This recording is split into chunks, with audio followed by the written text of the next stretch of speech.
amping gyud ta pirmi basta mogawas sa atong balay kay basin makalimot ang naay mga kawatan.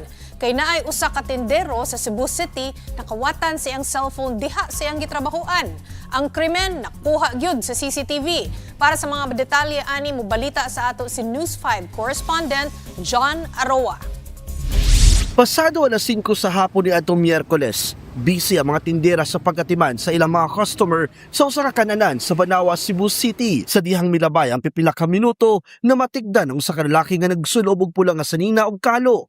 Gitanaw pag-ayo sa lalaki ang cellphone nga gibutang sa estante. Sige pagud siya og lingi-lingi og sa dihang nakatsyempo, pasimple niyang gikuha ang cellphone og dali-dali kining gitago sa iyang short.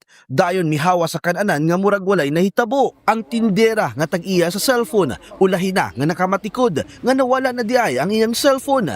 Wala ra sa ko nakabantay niya kay nag-concentrate ako atong nag-asawa to gikuha din giduol daari narabot akong cellphone daara dara ako nakabantay pag kadong alas 6. Gawa sa cellphone, nadala usab sa kawatan ang 1,000 ka pesos nga gisuksok sa casing sa cellphone. Ang katrabaho ni Ana nakabantay na diay usab sa kawatan.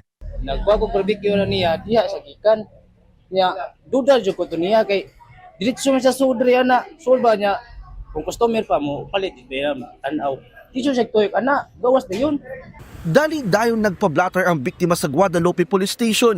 Nakontak pa sa biktima ang cellphone o giingnan nga tubson na lang. Mitubag pa kuno kini og okay. Apan sa ulahi, dili na nila makontak. Padayon paggipangita sa mga otoridad ang suspect para sa 1PH. Janarua, News 5, Visayas!